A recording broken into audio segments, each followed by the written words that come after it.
Seigneur. Alors que nous allons, Seigneur, lire ta parole, que le Saint-Esprit qui est au milieu de nous puisse, ô Dieu, pénétrer les cœurs. Alors que nous clôturons cet enseignement, que celui qui, ô Dieu, était distrait autrefois, qui n'a rien eu, que nous puissions avoir les deux pluies ensemble ce matin, cet après-midi, Seigneur. Ô Dieu, nous voulons, Seigneur, ô Dieu, être bénis à jamais. Père, prends le contrôle de ce temps de prédication. Tu as été l'alpha, sois l'oméga avec nous, pour ta gloire et pour ton honneur, dans le nom puissant de Jésus-Christ. Amen. Que le Seigneur vous bénisse. Nous allons tous nous tenir debout pour honorer les saintes écritures. C'est par l'esprit qu'ils ont écrit ces choses. C'est par l'esprit qu'ils ont parlé. Et c'est par l'esprit que nous devons recevoir ces choses. Apocalypse chapitre 5. À partir du verset 8.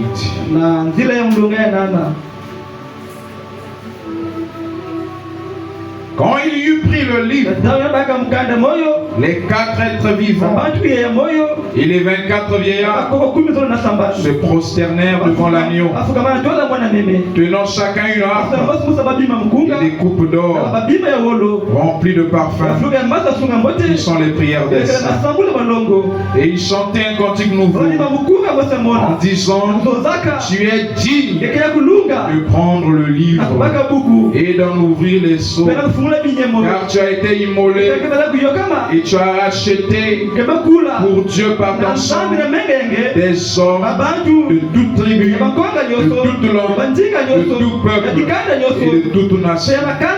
Tu as fait d'eux un royaume et des sacrificateurs pour notre Dieu, et ils régneront sur la terre. Amen. Pouvez vous asseoir. Que le Dieu puissant vous bénisse. Frère Berland, veuillez étudier le micro de l'interprète, parce que souvent, quand on reçoit les vidéos, on sent que l'interprète est au même niveau que le prédicateur, alors ça ne permet pas aux gens de bien saisir quelquefois. Amen. Amen. Que le Seigneur vous bénisse. Nous sommes si reconnaissants cet après-midi de nous retrouver encore dans cet endroit pour écouter la parole de Dieu. Jésus disait: l'homme ne vivra pas seulement de pain, mais de toute parole qui sort de la bouche de Dieu. Et Dieu, sa manière de faire, c'est de nous parler au travers des hommes. C'est par les lèvres humaines que l'Éternel, notre Dieu, s'adresse à son peuple. Et Frère Branham nous dit que le premier moyen par lequel Dieu nous parle, c'est par l'écoute de la parole. Et donc quand nous venons ici, nous nous préparons depuis chez nous à ce que Dieu nous parle. Tu viens depuis la maison en route, tu es là dans l'expectative, tu es là dans l'attente, en disant: Seigneur, parle-moi, parle-moi, je vais pour que tu me parles. Et quand nous sommes dans cette expectative, alors Dieu va nous parler, parce que la loi de l'expectative, c'est que nous ne recevons que ce à quoi nous nous attendons. Quand vous vous attendez à ce que Dieu vous parle, il vous parlera. Quand vous attendez à ce que Dieu vous révèle quelque chose, il le fera. Quand vous venez aussi pour voir une erreur, vous verrez cela. Ce que nous voulons voir avec soif dans notre esprit, nous verrons cela. Ici, nous pouvons appliquer cette loi dans tout ce que nous faisons, dans notre marche avec Dieu, dans notre commerce, dans notre foyer, dans tout ce que nous faisons. Si on peut appliquer cette loi de l'expectative, la loi des attentes, je crois que nous irons de l'avant.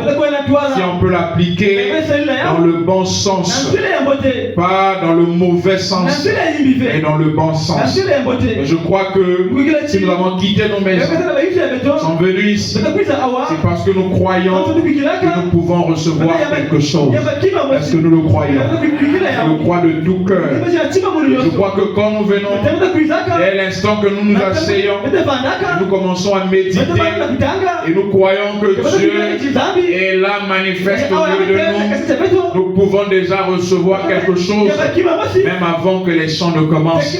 Parce que l'expectative n'attendra pas la prédication. Le culte, c'est dès l'instant que vous entrez.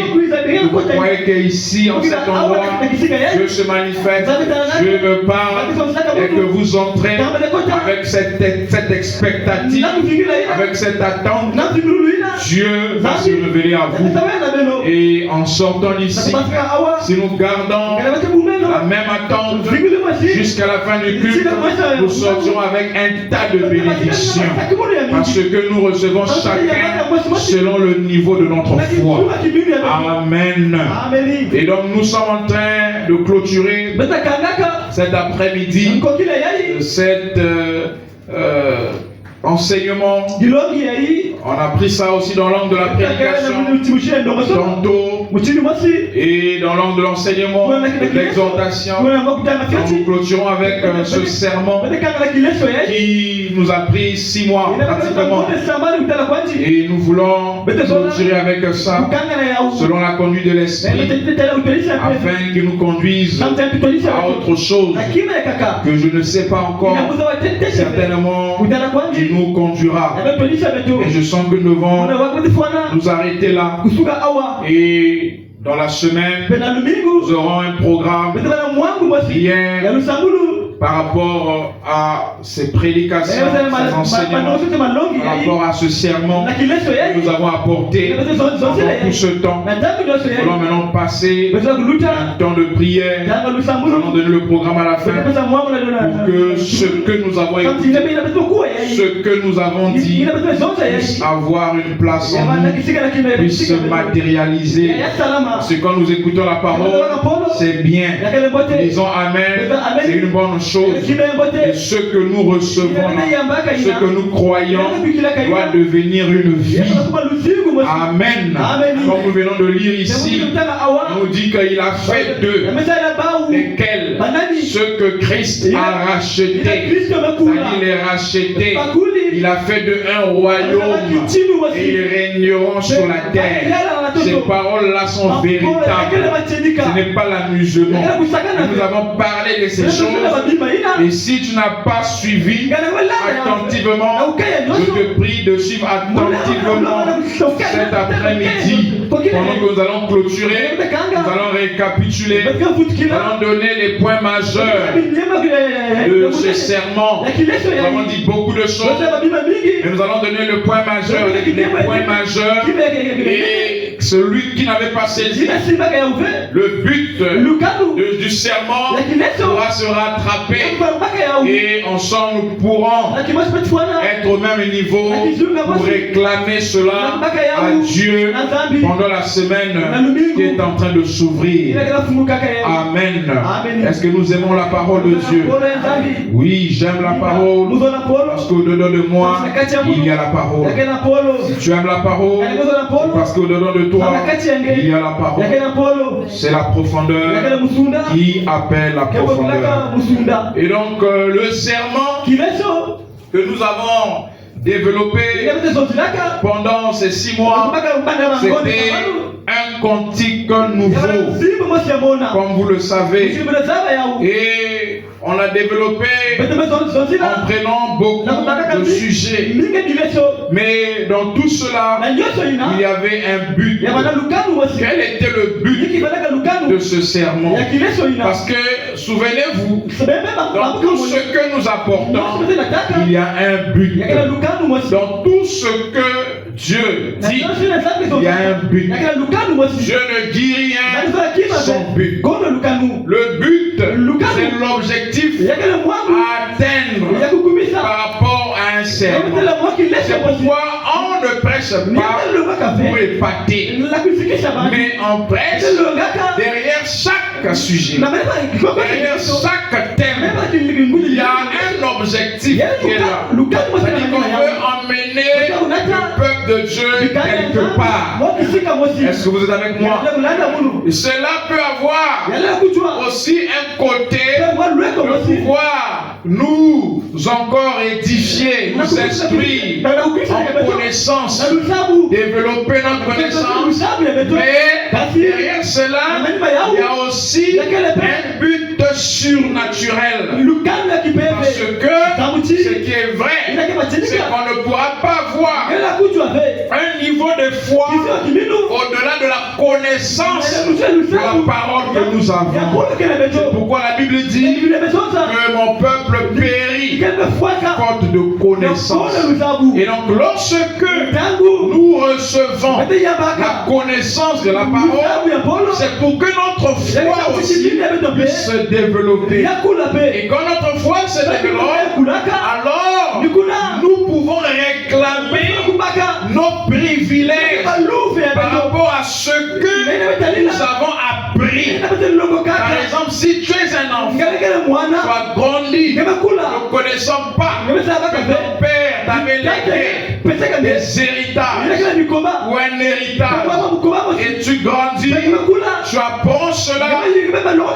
Ce que tu apprends, la connaissance que tu reçois, sachant que je ne suis pas pauvre, mon père a laissé des immeubles, des terres. Donc en réalité, je suis riche. Même si tu n'as rien, rien que la connaissance qu'on t'a transmise, ça te donne déjà la joie de savoir que ma vie va changer.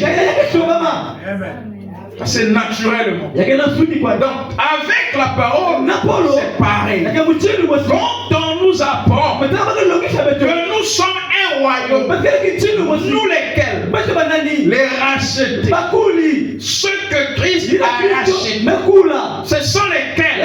Ce sont des âmes. Et ces âmes-là sont manifestées sur la terre dans des corps. Alléluia. Sont manifestés sur la terre dans des corps. L'âme est invisible. L'âme, c'est ça que Christ a racheté. Est-ce que quelqu'un avec moi? Parce que quand Jésus est mort à la croix, aucun corps ici n'était déjà formé. Nous étions encore dans la poussière de la terre. Est-ce que quelqu'un avec moi? Aucun corps n'était formé. Mais nos âmes existaient déjà sous forme de sémences. Alors quand Christ est mort, il est mort pour ceux qui étaient manifestés dans leur corps. En ce temps-là, ceux qui étaient avant lui et pour ceux qui viendraient après lui dans les corps. Est-ce que quelqu'un avec moi? Pourquoi nous regardons à la croix, mais pourtant nos corps n'étaient pas là. Mais nous disons à la croix, Jésus est mort pour nous. Nous là, c'est qui? C'est pas ce corps, c'est la sémence qui a été manifestée sur la terre, rendue visible par ces corps de chair. Il est mort pour ces sémences qui devraient se manifester sur la terre. Est-ce que quelqu'un avec moi? Pour celles qui étaient manifestées avant lui, pour celles qui étaient en ce moment vivraient, et pour celles qui viendraient après lui sur la terre. C'est cela. Et donc ces vérités-là, mystère, ont un but. Chaque serment a un but. Quand Frère Branham enseignait, il montrait au cours de l'histoire ce qui s'est passé, mais il y avait toujours des éléments qu'il introduisait et les sons qu'il tirait afin de pouvoir atteindre l'objectif de l'enseignement. Parce que le but de l'enseignement ou de la prédication, général, c'est de rapprocher l'homme de son créateur. C'est de rapprocher l'homme de son Dieu. C'est cela le but. Est-ce que quelqu'un est avec moi? Écoutez un peu ceci. Le but de l'esprit au travers de la prédication. J'ai dit que nous clôturons. Donc nous allons toucher ça. Et là, nous sommes passés jusqu'à ce que nous arrivions à une conclusion. C'est avec cette conclusion-là que nous allons entrer dans la semaine, dans la prière. Dans le livre des exposés, les 7 âges de l'Église, le résumé des âges de l'Église, la page 381. Il dit ceci: je crois sincèrement que l'Esprit de Dieu nous a parlé. Moi aussi je le crois. Est-ce que nous le croyons? Que l'Esprit de Dieu, depuis le début de ce sermon-là, nous a parlé. Moi je le crois. Frère Branham est en train de clôturer l'exposé des 7 âges de l'Église. Et dans le résumé, il se pose la question. Il dit: je crois sincèrement. Je ne pose pas la question, mais il croit sincèrement. Je crois sincèrement que l'Esprit de Dieu nous a parlé, non seulement pour nous enseigner la vérité sur les âges, mais aussi qu'il a fidèlement œuvré dans des cœurs. Est-ce que vous avez écouté ça? Il dit qu'il croit que l'Esprit nous a parlé, non pas seulement pour nous enseigner la vérité sur les âges, mais aussi qu'il a fidèlement œuvré dans les cœurs. Donc l'Esprit n'a pas seulement enseigné la vérité des âges, pour montrer que l'âge d'Éphèse a commencé telle année, s'est terminé telle année, le prophète ou le messager, c'était un tel, c'était Paul. Non. Mais il y avait un but caché. Comme j'ai dit, il y a l'angle de la connaissance.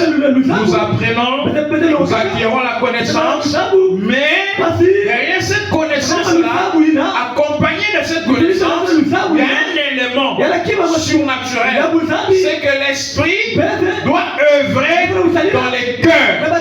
Parce que même dans l'histoire, on peut relever quelques notions. Est-ce que quelqu'un avec moi? On peut relever quelques leçons qui attirent notre attention. Même quand vous êtes là, sur Internet, en train de lire quelque chose, une histoire, dans l'histoire là, il y a une leçon. On n'apprend pas seulement les mots de la grammaire, non. Il y a une leçon à tirer. C'est ça le côté caché de ce que nous lisons, de ce que nous voyons. Est-ce que quelqu'un avec moi? Il y a des messages qu'on appelle des messages subliminaux. Est-ce que quelqu'un avec moi? Ce sont des messages cachés. Quand vous suivez une série télévisée, le concepteur de la série veut faire passer un message. Je ne sais pas si quelqu'un peut me comprendre. Le concepteur, le réalisateur, celui qui a écrit le scénario, lui veut faire passer un message. Donc quelquefois le film d'1h30 là, les images là tournées, il y a qu'un message de quelques secondes. Il voulait faire passer, il a pris 1 heure du temps pour faire passer son message. Pour inculquer aux jeunes la notion de l'homosexualité. Le réalisateur peut tourner un film qui va lui coûter des millions. Le diable est dévolu, le possède, l'inspire pour faire dégrader la jeunesse de l'humanité. habilité, alors il est inspiré à jouer ou à tourner un film pour inculquer une notion, pour passer un message. Et toi, quand tu n'as pas le discernement, tu ne fais que suivre. Tu ne sais pas que tu es en train de recevoir un message subliminal. Et quelquefois, les pensées, les actions deviennent changées par rapport à ce que tu as suivi. Derrière chaque image, derrière chaque son, il y a un message. Et le message là, c'est le but pour lequel l'image a été postée. Est-ce que quelqu'un avec moi? Lorsqu'il y a une nouvelle bière, on va mettre des posters partout. On t'a pas demandé d'aller à cette télé. Le fait que tu regardes, ça éveille en toi la curiosité de chercher à goûter cette nouvelle bière. C'est un message qu'on t'a passé inconsciemment. Est-ce que quelqu'un avec moi? Même les publicités. Pourquoi les publicités font de l'argent? Parce que ça marche. Les publicités, ce sont des messages.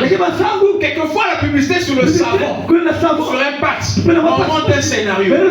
On montre quelqu'un qui a une habit très sale, mais il a tout fait, ça ne marche pas. Dès qu'on le présente un savon, il pose ça sur son habit. Son habit devient éclatant. C'est un message qu'on a passé. On dit que le savon là nettoie toutes les taches. Est-ce que quelqu'un avec moi? Sans pourtant le dire, mais ça a été véhiculé. Un message caché. Donc la Bible aussi c'est pareil. Quand on parle de l'histoire de Ruth, l'histoire de Job, derrière chaque histoire, dans chaque histoire, il y a un message qu'on véhicule. Est-ce que quelqu'un avec moi? Donc on ne s'arrête pas à la forme de la chose, mais il y a un fond. Donc dans les âges, il y a eu la forme. On a parlé des âges. On a parlé des âges de l'église. Il a parlé des années que ça fait. Il a parlé des messagers. Ça, nous apprenons, nous croissons en connaissance. Mais dans cette histoire, il y a un but, il y a une leçon à tirer. Et c'est ça le plus important. Et donc c'est ce qu'il est en train de faire comprendre ici. Est-ce que vous êtes avec moi?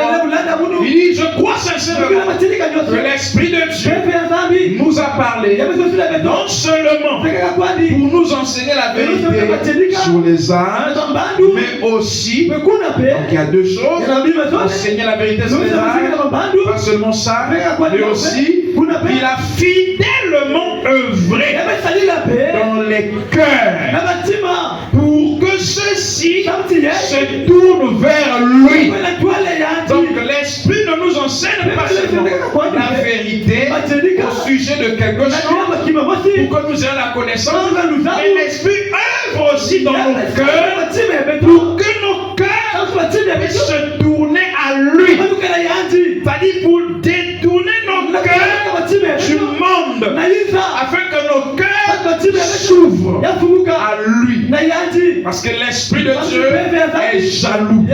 Donc il nous enseigne quelque chose. C'est pour nous détourner d'autres choses afin que nous soyons tournés vers lui. Est-ce que nous voyons cela? Voilà le but de la prédication et de l'enseignement. C'est que les brebis entendent la voix de Dieu et qu'elles le suivent. Est-ce que quelqu'un avec moi? Le but de la prédication et de l'enseignement, c'est que les brebis entendent la voix de Dieu et que ces brebis-là le suivent. Suivre qui? Le pasteur? Non. Suivre quoi? Un homme. Mais suivre Dieu. Est-ce que quelqu'un avec moi? C'est ça le but pour lequel nous venons à l'église. C'est pour écouter les prédications et les enseignements par lesquels la voix de Dieu se fait entendre. Est-ce que quelqu'un avec moi? Même dans ce que nous sommes en train de faire, c'est un homme qui se tient, qui parle. Ça c'est la forme. Mais un message de Dieu, il y a la voix de Dieu qui se fait entendre au travers de ma voix. voix. Et la voix de Dieu n'est pas ce que vous êtes en train d'écouter. C'est une voix cachée dans ce que vous êtes en train d'écouter. Est-ce que quelqu'un est en train de comprendre?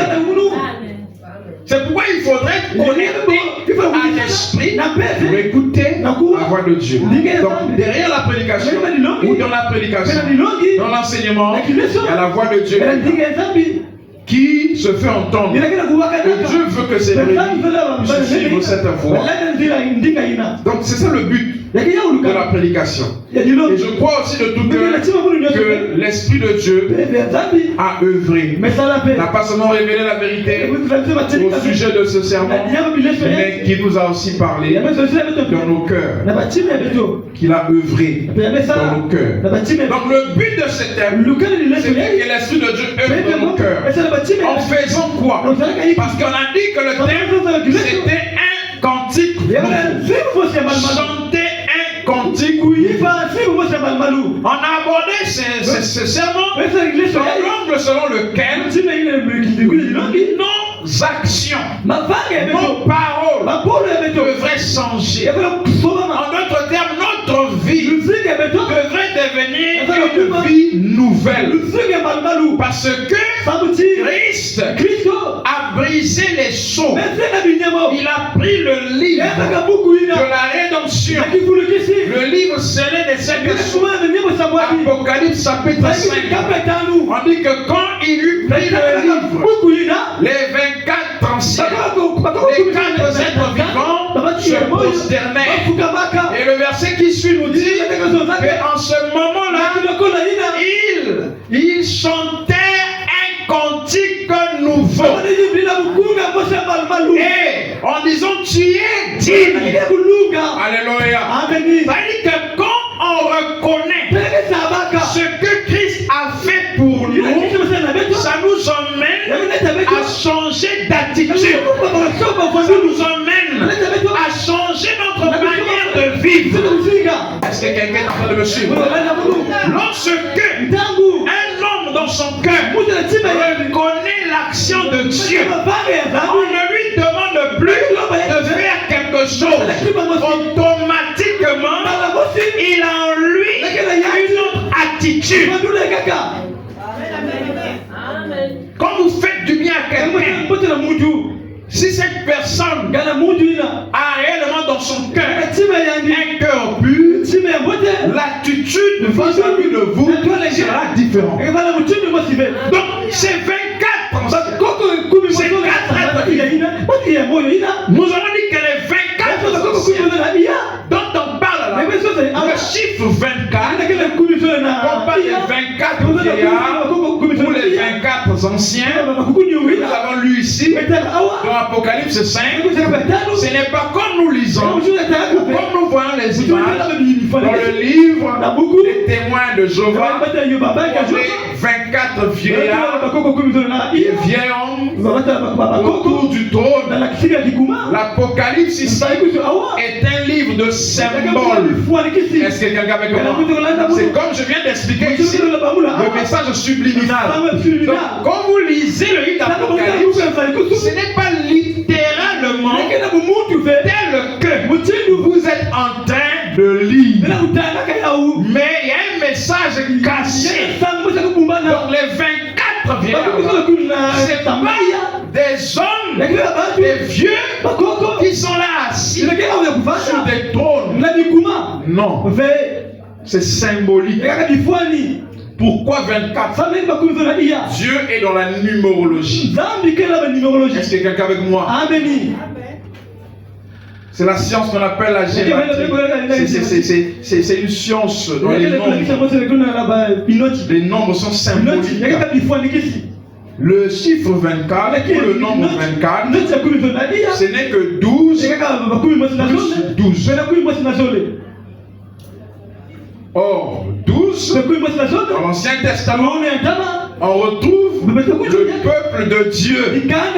Dieu voulait avoir un peuple, un échantillon sur la terre, par lequel il devrait manifester sa gloire sur la terre.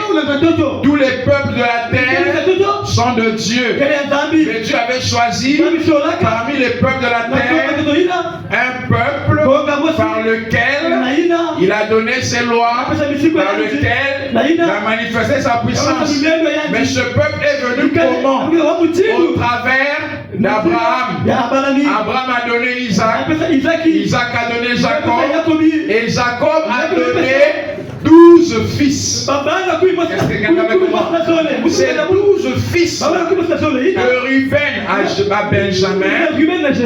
C'est 12 là. Ruben le premier, Benjamin le dernier. C'est 12 sont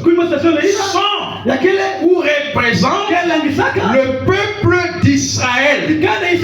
Parce que Israël, c'est le nouveau nom de Jacob. Est-ce que vous êtes avec moi? Je suis en train d'expliquer pourquoi 24 vieillards. On parle d'abord de 24. Donc les 24 représentent les 12 tribus d'Israël qui ne sont que autres. Le peuple d'Israël que Dieu a choisi dans l'Ancien Testament. Et les 12 autres représentent les 12 apôtres que Jésus avait choisis. Je ne sais pas si c'est clair. Le peuple d'Israël issu de 12 tribus et l'église primitive issue des 12 apôtres. Donc quand vous prenez les 12 plus 12, ça vous fait 24. Donc quand on parle des 24 anciens ou des 24 vieillards, dans la spiritualité, un vieux, c'est quelqu'un qui est mature.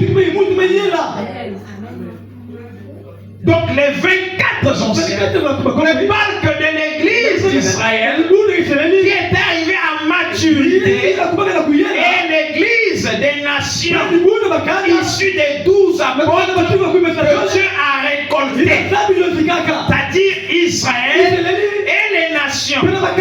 12 patriarches, 12 apôtres représentent le peuple d'Israël, l'église juive et l'église des nations. C'est-à-dire l'église des nations et l'église juive représentent les élus que Dieu a choisis de tous les peuples de la terre, représentés par les 24 autour de son trône. Est-ce que quelqu'un est avec moi? Amen. Parce que les 12 apôtres, vous savez qu'ils ont voyagé parmi eux. Certains sont arrivés en Afrique. Est-ce que vous le savez? Il y a eu un des apôtres qui est arrivé en Éthiopie.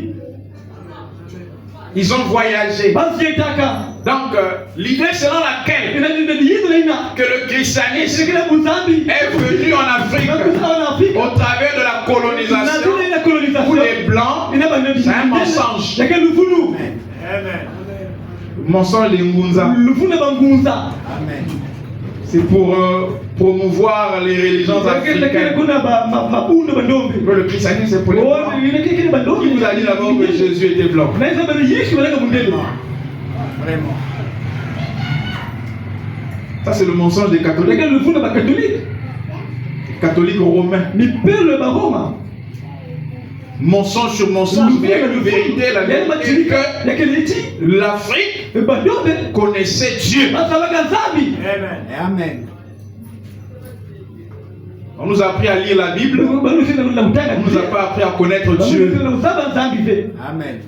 Même frère madame dit que j'ai connu Dieu avant de lire ma Bible. Dieu est dans la nature.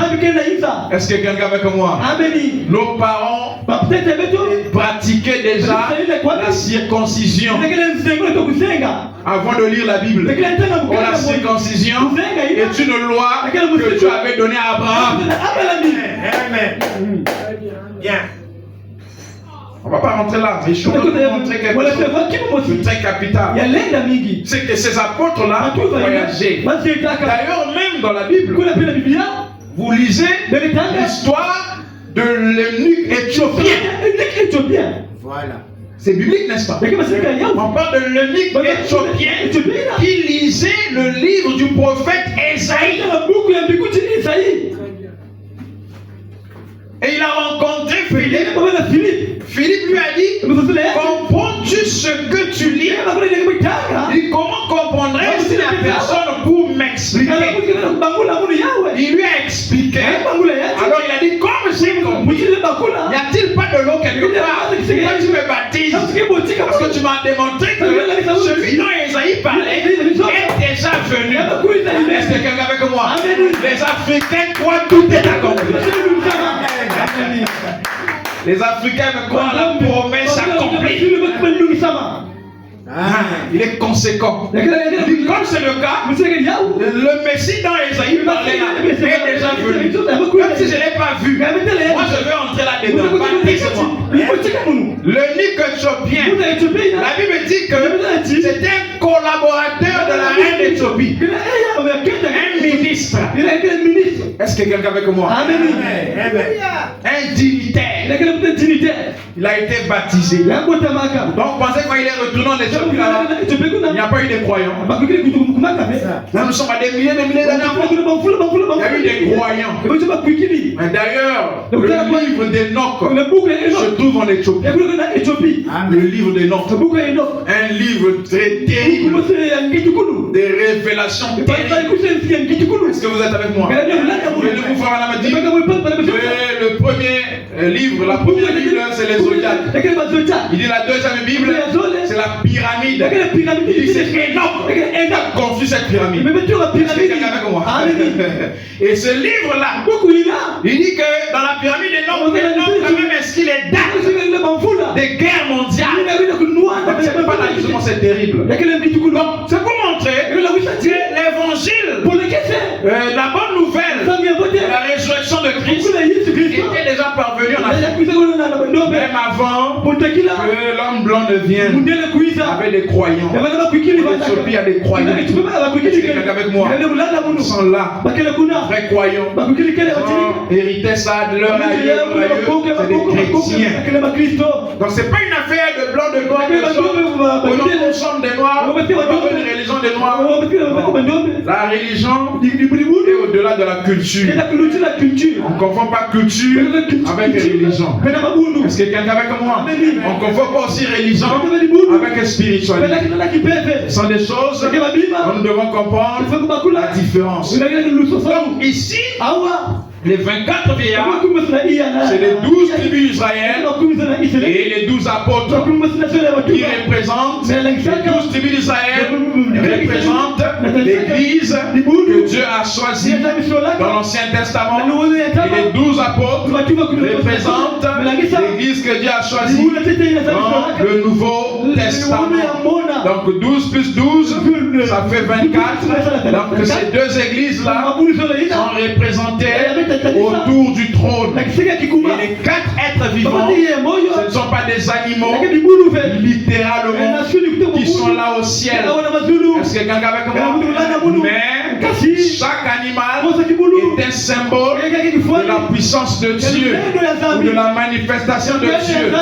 Les 4 êtres vivants, nous avons le lion, nous avons le veau, nous avons l'homme et nous avons l'aigle. Ces 4 êtres vivants, ce sont des puissances, la manifestation de la puissance de Dieu au travers des âges. Ils sont là donc représentés par ces symboles-là. Voilà pourquoi on dit les 4 êtres vivants. Et ces 4 êtres vivants ont œuvré au travers des saints de l'Ancien Testament et des saints du Nouveau Testament. Est-ce que quelqu'un avec moi? En d'autres termes, autour du trône, nous avons l'église qui était dans l'Ancien Testament et l'église du Nouveau Testament, ou un thème de la puissance de Dieu. En un mot. Donc l'Apocalypse, quand vous lisez, n'allez pas vous représenter ça littéralement. Donc ça c'est Dieu au milieu, assis, il y a 24 vieux. Et après il y a aussi 4 animaux. Non. Le ciel est spirituel. C'est pourquoi on dit dans Apocalypse 10 qu'il rougit comme un lion. On n'a pas dit que c'était un lion, mais il rougit comme un lion. Ça veut dire que dans sa manifestation, il y a la caractéristique du lion. Alléluia. D'ailleurs, quand on retourne au commencement, qui a créé les animaux? C'est Dieu. Et dans chaque création, Dieu a manifesté ses caractéristiques. Amen. Dans chaque création. Donc quand Dieu crée le lion, Dieu a manifesté ses caractéristiques. Parce que Dieu, c'est Elohim, l'esprit, qui était seul. Après lui, il n'y avait personne. Il vivait seul. Il s'ennuyait. Il s'est dit non, je dois moi-même créer, changer le décor. Alors il a créé le premier-né de la création. Le premier-né de la création, c'était que lui-même entrant dans la création sous la forme de Christ.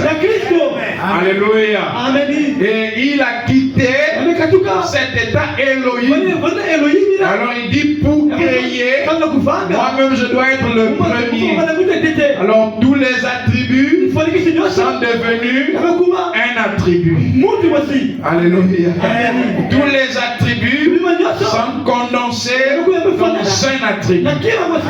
Et alors, il quitte la création céleste, il crée les anges, il crée tout ce qui existe dans les cieux, dans l'invisible. Et après, on parle de la création sur terre. Il a commencé par créer les plus petits, les têtards, les grenouilles, les temps d'augmenter. Et après, il crée les animaux, les sons, les bétails des sons. Tout ça, c'est lui-même. C'était en lui. Quand il crée, il manifeste ce qui est en lui. Il manifeste une partie de lui. Est-ce que quelqu'un avec moi?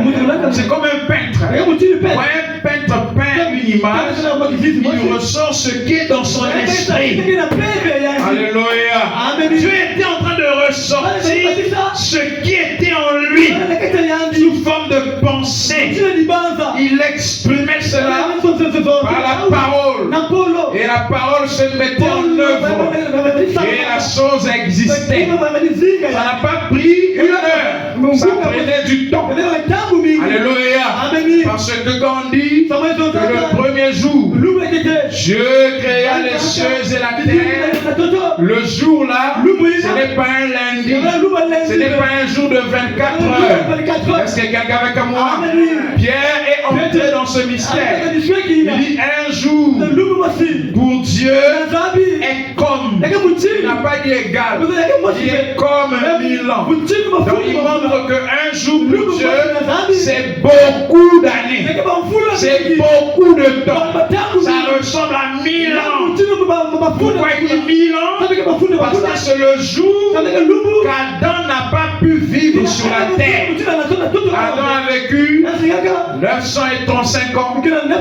Le plus vieux homme, Methusalem, qui a vécu 965 ans. Alors remarquez ici que Dieu dans chaque création était en train de s'exprimer. Donc quand on parle du lion, c'est une manifestation de Dieu. Parce que le lion représente le roi de la forêt. Donc quand on dit rougit comme un lion, on dit que la Christ se révèle comme étant le roi. Est-ce que quelqu'un avec moi? Quand on dit qu'il est comme un agneau, on dit que c'est Christ qui se révèle comme celui qui ne réclame pas ses droits. Parce que quand l'agneau est conduit à l'abattoir, l'agneau ne se se débat pas. L'agneau va tout doucement, sans se défendre. Ce sont des manifestations. Quand on dit que nous sommes des brebis du Seigneur, c'est parce que la brebis a été faite pour avoir un berger. Est-ce que quelqu'un est avec moi? Donc chaque animal a des caractéristiques qui identifient Dieu dans la création. Donc voilà les 24 veillards, comme on a expliqué, et les 4 êtres vivants. Le temps va vraiment vite. Amen. Nous ne sommes même pas encore au milieu de ce que je veux dire. On va essayer d'aller vite. Donc, j'espère que nous sommes avec... vous êtes avec moi. Donc le but, c'était de nous amener à changer notre façon de voir dans tous les domaines. Enlever le je ne le peux pas. Je ne pourrais pas. Je suis né pour accompagner. Ma vie c'est ceci. On m'a dit que dans notre famille c'est comme cela. On m'a dit, je crois, on a vu une vision. On m'a vu dans ceci. Même lorsqu'on te voit dans une vision, si tu ne crois pas ça, ça ne t'atteindra pas. Amen. Oh non, évidemment, il y a une maman là. Elle, quand elle voit quelque chose, ça ne rate pas. Elle m'a vu. Je fais un accident. Et toi, quand tu l'as, tu n'as même plus la force de la prière. Parce que la vision t'a tellement affecté. Tu crois tellement à ça. C'est ça qui va s'accomplir. Mais quand tu te lèves avec une autre attitude, pour dire que tout ce qui est révélé est vaincu, ça n'arrivera pas aussi. Amen. Donc quand on te dit que non, dans ta famille c'est bien, vous ne pouvez pas réussir parce que toi tu dois faire comme les rachetés.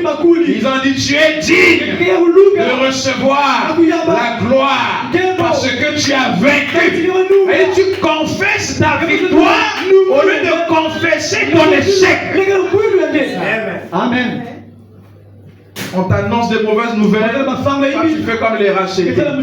Tu chantes un cantique nouveau. Tu dis non, le temps de la sécheresse est passé. Parce que comme a dit que Christ a pris le livre, je chante un cantique nouveau. Les choses anciennes sont passées.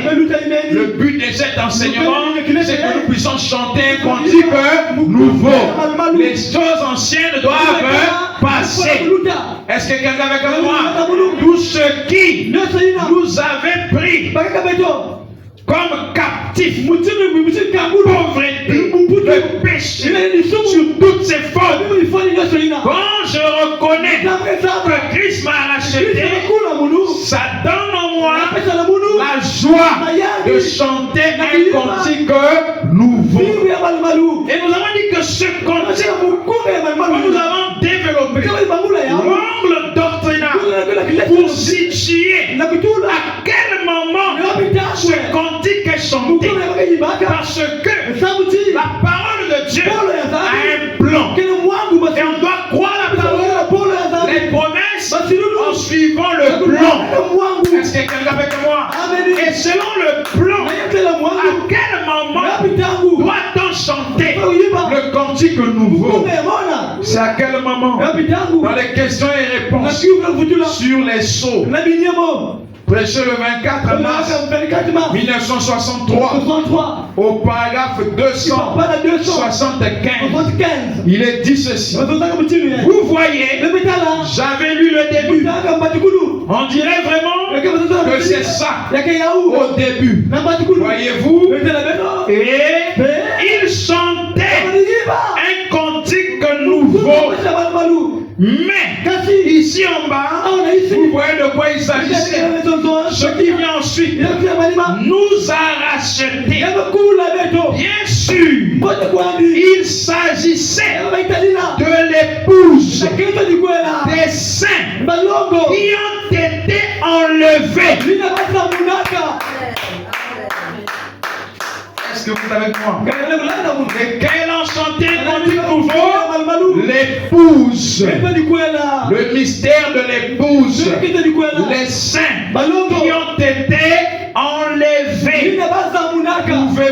Et ici, certainement, l'agneau avait pris le livre dans sa main.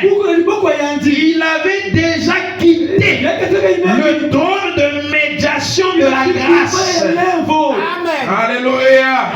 Donc quand il prend le livre, il quitte le trône de médiation. C'est-à-dire que la médiation est terminée. Alléluia. Parce que quand il fait de racheter un royaume, c'est que la médiation est terminée. Parce que le royaume, c'est la fin de tout. Parce que Dieu, dans son plan, avait un triple dessein. Il voulait premièrement se révéler. Alléluia. Il voulait deuxièmement avoir la possession de son église. Et troisièmement, il voulait restaurer le royaume. Qu'on arrive à ce que les rachetés deviennent le royaume, c'est que le triple dessein de Dieu est accompli. La médiation est terminée. On doit être conscient de ce que Dieu a fait de nous. On doit prendre cela au sérieux. Et quand tu prends cela au sérieux, quand tu pries, tu ne pries plus comme n'importe qui. Est-ce que quelqu'un avec moi? Tu pries maintenant avec l'autorité. Parce que tu es racheté et il a fait de toi un royaume. La puissance de Dieu t'accompagne. Toute l'énergie du royaume. Tu es un citoyen du royaume. Et si ce monde a été un Américain ici, vous allez voir comment les États-Unis vont bouger. En moins de 5 ans, on va le libérer. Alléluia. Parce que c'est un citoyen des États-Unis. Alléluia. Et toi, on dit qu'il a fait de toi un royaume. Tu es un citoyen du 5e royaume. Parce que le 4e royaume, c'est celui que Daniel avait vu. Quand la pierre est descendue, elle avait frappé la statue de Nebuchadnezzar. C'était cassé. Et la pierre qui était descendue était devenue une montagne. Et cette montagne s'est répandue sur toute la terre. C'est le royaume de Dieu. Est-ce que quelqu'un avec moi? Et chaque croyant représente ce royaume. Alléluia. Chaque croyant qui croit que son âme est rachetée représente le royaume de Dieu sur la terre. Et si tu es un citoyen du royaume, on te dit que tu as été lié par un sorcier, ça ne marche pas. Parce qu'un citoyen du royaume ne peut pas être lié pendant toute une vie. C'est tout le royaume qui va se déclencher. Amen. Ça donne en toi une foi solide. Les choses inutiles ne passent plus. Non. On vient te dire n'importe quoi. Tu ne crois pas ça. Et rien ne peut ôter la joie que Christ a mis dans ton cœur. Rien ne peut ôter la paix que Christ a mis dans ton cœur. Parce qu'il a dit, tu les as rachetés. Pas tu vas les racheter. Car tu as déjà racheté de toute tribu. Alléluia. De toute langue. De toute nation. Donc Dieu savait qu'en venant sur la terre, tu serais né dans la tribu Téké. Et comme il a racheté ton âme, c'est que ton corps doit subir l'influence de l'âme afin d'être détaché de toutes les influences ethniques. Alléluia. Il a racheté de toutes les tribus. Donc l'influence de la tribu, les liens, les esprits qui agissent dans les tribus ne peuvent plus lier ton esprit. Parce que Christ a racheté de toutes tribus. Oh, c'est nous, les Bakongo, c'est comme ça, c'est comme ceci. Oh, mon bien-aimé, Dieu t'a racheté de toutes tribus, de toutes langues. Confesse ce que Dieu a fait de toi. Alléluia. Je prends ce qui est bien, ce qui n'est pas bien mets ça de côté. Dans mon ethnie, ce qui est bien, j'accepte. Ce qui n'est pas bien, je me constitue maintenant du royaume. Alléluia. Quand c'est bien, je prends. Quand c'est pas bon, je dis non. Ça c'est pas pour moi. Moi, je prends ce que Dieu m'a donné dans le royaume. Amen. Gloire à Dieu. Il a racheté de toute nation. En d'autres termes, quand tu es racheté, ton âme influence ta vie sur la terre. Ta vie sur la terre n'est plus influencée par les esprits de nation, par les esprits des tribus, par les esprits des ethnies. Parce que ton âme influence ta vie terrestre. Il t'a racheté ton âme. Et comme ton âme est manifestée sur la terre, par ce corps ne peut pas obéir aux lois des tribus, aux lois des langues, aux lois des nations. Parce que l'influence doit être du royaume. Alléluia. L'influence de la parole. Donc c'est après l'enlèvement que ceux-ci ont chanté un cantique nouveau.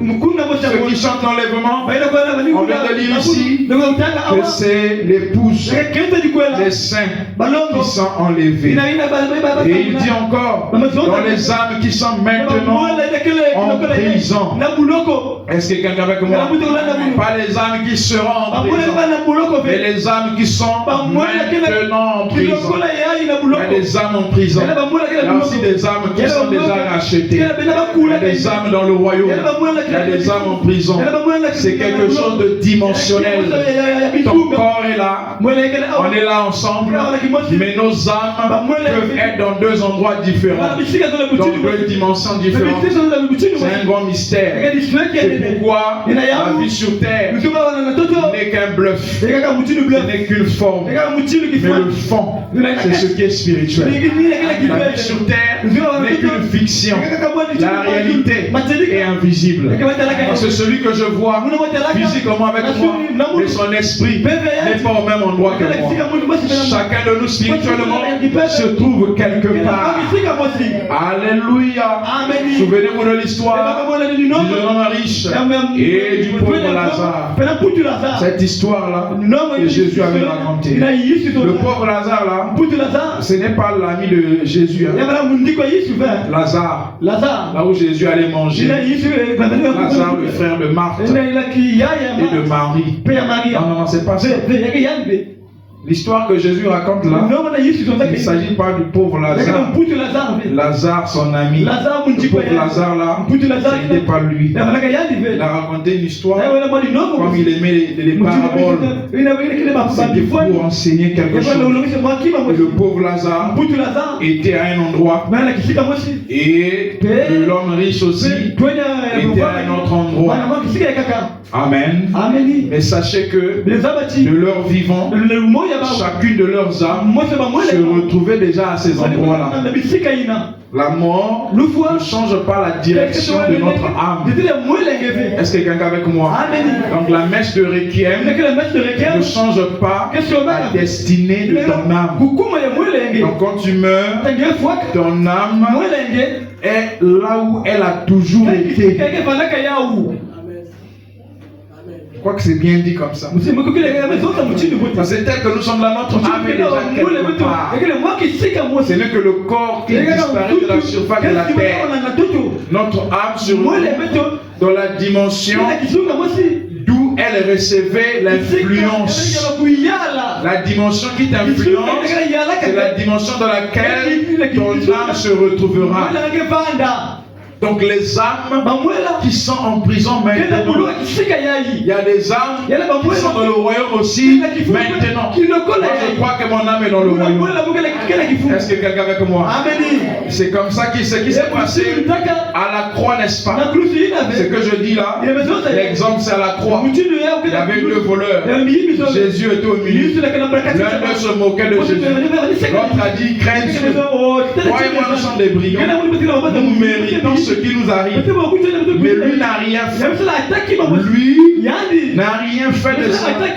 Alors il a dit à Jésus, oh, souviens-toi de moi quand tu seras dans ton royaume. C'est quelqu'un avec moi. Jésus lui a dit, non, pas dans le futur. Maintenant, même, tu seras avec moi dans le paradis. Est-ce que quelqu'un avec moi? Maintenant même. Et pourtant, cet homme-là n'était pas encore mort. Vous comprenez ça? Pendant que les deux parlaient, ils avaient encore le souffle. Ils respiraient encore. Mais Jésus leur montre que ton âme est déjà avec moi dans le paradis. En d'autres termes, ce qui te fait reconnaître qui je suis, c'est parce que ton âme est avec moi.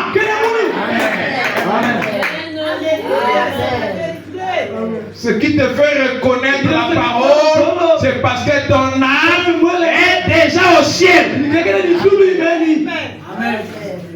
Ce qui te fait reconnaître Christ, c'est parce que ton âme est déjà avec Christ. Alléluia. Amen. Alors dans la prédication, les âmes qui sont maintenant en prison. Paragraphe 152. Observez-le. Il y aura beaucoup d'imitations, beaucoup d'autres choses. Mais quelqu'un allait vraiment être sauvé. L'église était prédestinée à être sans tache ni ride. Elle sera là-bas. Et l'agneau mourut dans ce but. Alors, quand le dernier nom inscrit dans ce livre fut racheté, l'agneau s'avança, prit le livre. Donc quand le dernier nom qui est dans le livre de vie, en d'autres termes, quand la rédemption fut terminée, alors l'agneau a pris le livre. Et quand il prend le livre, c'est que la rédemption est terminée. Il n'y a plus de nom à être ajouté. Quand tu crois que ton nom est déjà dans le livre de vie de l'agneau. Et le nom c'est quoi? C'est la nature. Le livre c'est quoi? C'est Christ lui-même. Le plan du salut. Ce n'est pas un livre de papier. Apocalypse, livre de symbole. Le livre c'est Christ lui-même. C'est le plan de Dieu pour la rédemption. En d'autres termes, toi, les rachetés sont dans le plan de Dieu du salut. Et quand ce plan-là est à terme, Dieu révèle maintenant l'identité des rachetés. Amen. Et qu'est-ce qui implique quand nous croyons que Christ nous a rachetés, nous devenons un royaume, alors il y a quelque chose qui se passe. Nous changeons notre manière de nous comporter. Nous chantons un cantique nouveau. Les choses doivent changer. Donc un homme qui fuit loin de la face de l'Éternel. Le livre de 3 stations. Pour terminer. Un homme qui fuit loin de la face de l'Éternel. Au paragraphe 40. Il dit ceci. Bien-aimé Jésus, aide-nous maintenant ce soir. Nous lirons cet après-midi. Au travers de ces quelques mots, alors que nous nous attendons à toi. Et nous prions que ta grâce et ta miséricorde soient avec nous, Seigneur. Et attendris nos cœurs. Enlève toute la balle, les épines, les chardons. Que les rayons bénis du soleil de Dieu viennent sur la parole, Seigneur. Et que nous ayons une réunion si glorieuse que tout le monde sera sauvé parmi nous. Que tous les enfants seront dans le royaume de Dieu. Ceux qui n'ont pas le baptême de l'Esprit, ils le reçoivent, Père. Que tous les grands mystères que nous sommes censés connaître dans cet âge, Seigneur, nous soient dévoilés. Pour que nous voyions Dieu clairement. Afin que nous sachions sachions comment nous comporter.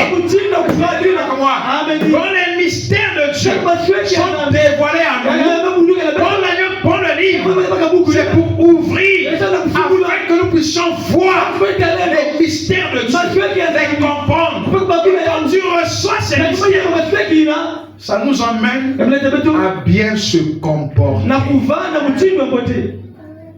Est-ce que quelqu'un avec moi? Agir juste, c'est notre devoir envers Dieu.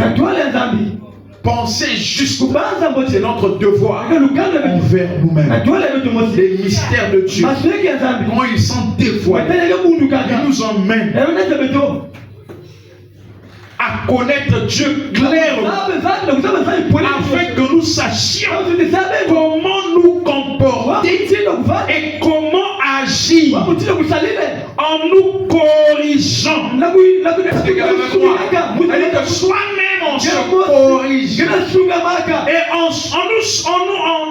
en soumettant les membres de nos corps à la discipline de la parole, afin que nous sachions comment nous devons vivre en ce jour où le Seigneur Jésus est proche. Est-ce que nous croyons qu'il est proche? Est-ce qu'il est proche de toi ce matin? Est-ce qu'il est proche de toi ce matin? En ce jour où le Seigneur Jésus est proche. Jean-Baptiste vient. Il dit que après moi, il y a quelqu'un qui vient. Moi je vous ai baptisé de l'eau, mais lui vous baptisera de l'esprit et du feu. Est-ce que quelqu'un avec moi? Amen. Il transpire, il dit le royaume de Dieu est proche. Le royaume de Dieu est proche. Et ce jour-là, pendant qu'il baptisait, il a vu le royaume. Il s'est arrêté. Personne d'autre n'avait compris. Il dit je ne suis pas digne. Jésus dit laissons accomplir tout ce qui est. Toute la prédication de Jean-Baptiste, c'était pour annoncer le royaume de Dieu qui devait venir. Et le royaume s'est manifesté. C'est Jésus. Jésus lui-même commence son ministère. Mais il dit encore le royaume de Dieu est proche. Amen. Amen. Amen. Le royaume de Dieu est proche. Le royaume de Dieu est proche. Donc c'était lui le royaume. La venue du Seigneur, quand elle s'accomplit, nous sommes toujours dans la venue du Seigneur. Parce que le Seigneur est là. Amen. C'est lui qui devait venir. Et quand il vient, il baptise encore. Est-ce que Jésus avait baptisé? Jésus baptisait. Jésus prêchait. Sa prédication c'était quoi? Le royaume de Dieu est proche. Qui était le royaume?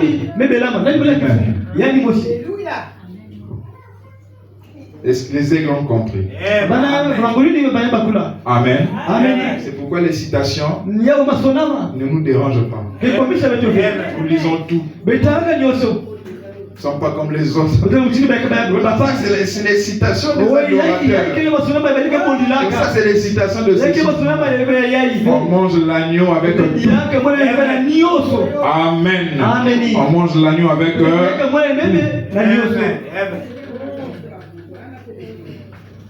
Donc, les mystères sont là pour que nous puissions bien nous comporter.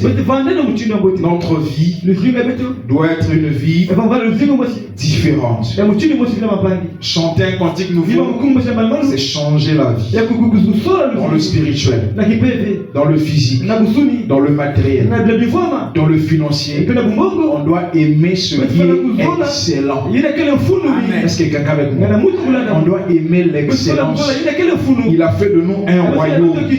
Et ce royaume-là, c'est C'est un royaume puissant. Alléluia. Dans Jéhovah Jireh, péché le 12 mars 1961, au paragraphe 70, un peu en bas, il dit ceci: et le monde entier gémit, attendant la manifestation de Dieu, manifestation des fils de Dieu, attendant que l'Église regagne sa place, que les fils de Dieu soient manifestés, attendant cette heure-là, l'espérance qui ne trompe pas.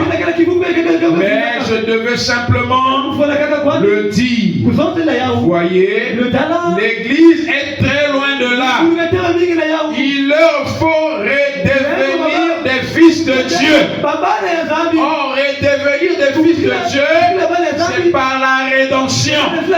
Et quand l'agneau prend le livre et que les rachetés chantent un cantique nouveau, c'est que ces rachetés-là sont redevenus des fils de Dieu. Or, le fils de Dieu, c'est celui qui a le pouvoir sur la nature, sur la création, comme Adam. Il pouvait dire: toi, tu t'appelleras lion.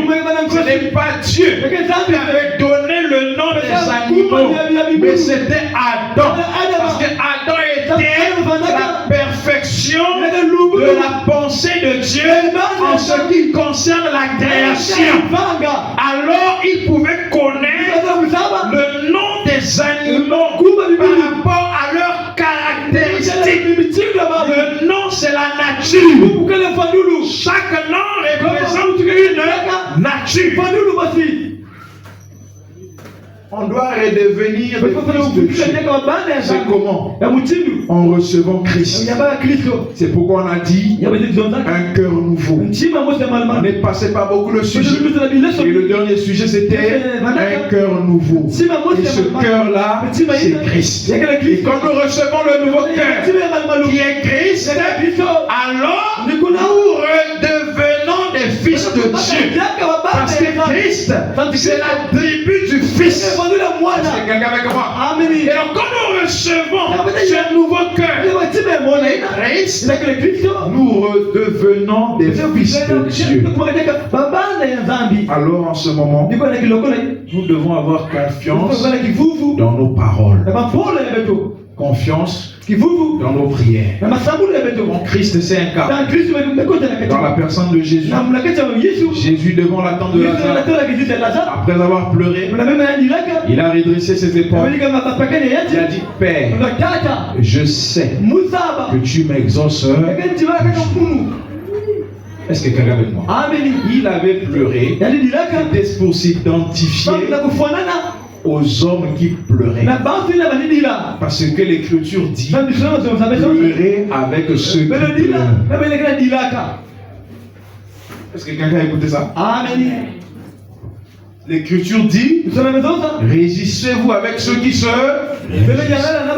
Donc là, il vient au deuil de Lazare. Jésus pleura. Donc quand tu t'identifies aux hommes, à un certain moment, ressaisis-toi. Identifie-toi maintenant à un fils de Dieu. Quelqu'un a compris ça? Jésus a pleuré. Il s'était identifié aux hommes. Nous nous plaignons, nous nous identifions aux Congolais.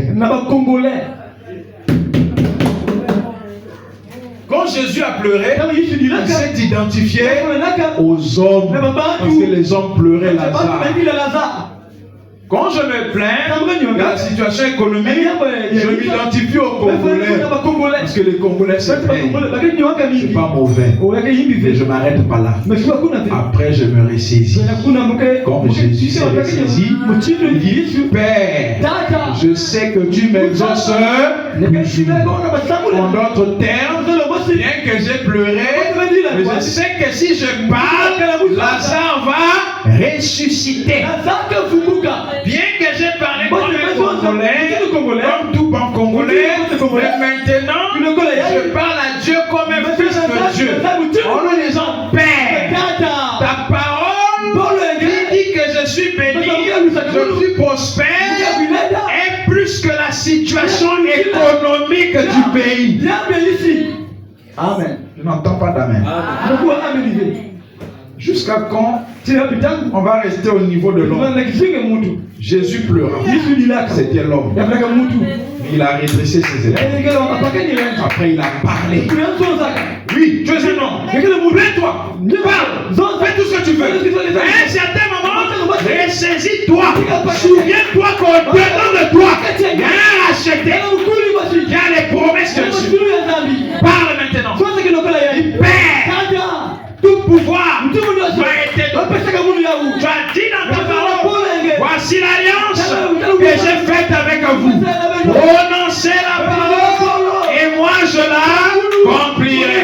Seigneur, malgré la situation du pays, je ne suis pas seulement congolais, c'est ma chair. Et maintenant même, mon âme rachetée qui vit dans ce corps me parle. En tant que citoyen du royaume, déverse les bénédictions. Car tes bénédictions ne peuvent pas être bloquées par la situation du pays. Est-ce que quelqu'un avec moi? Sinon, si on continue à être comme des hommes, le pays ne va pas. Ça ne va pas dans le pays. Vraiment le pays là. Vraiment le pays. On se plaint, rien ne changera. Si Jésus avait pleuré, comme tous les hommes, continuait à pleurer, Lazare ne serait pas ressuscité. Il fallait qu'il se ressaisisse. Est-ce que quelqu'un avec moi? On doit quitter l'ancien chant, l'ancien cantique, le cantique des soucis, le cantique des plaintes, le cantique de ceci. On doit maintenant chanter un cantique nouveau. Un cantique nouveau. Tu regardes autour de toi, il n'y a encore rien. Et tu dis, oh Seigneur, tu es digne de recevoir la gloire parce que tu as changé ma vie. Confesse les bonnes choses. Parce que ce que tu confesses, c'est ce qui va se manifester. Ce que tu confesses, c'est ce qui va se manifester. Il leur ferait devenir des fils de Dieu, des chefs. On peut le lire la citation. Des chefs, des gouverneurs de la terre. Alléluia. On doit devenir des chefs, des gouverneurs de la terre.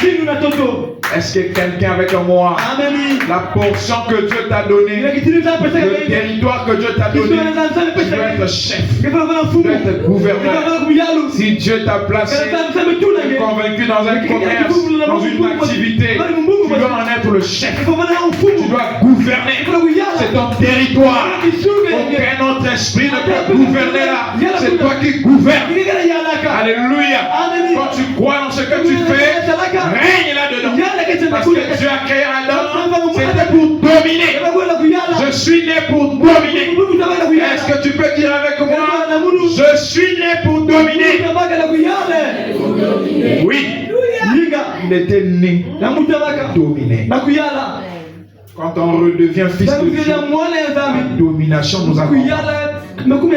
Est-ce que vous le croyez? Que le Seigneur vous bénisse. Nous allons nous tenir debout.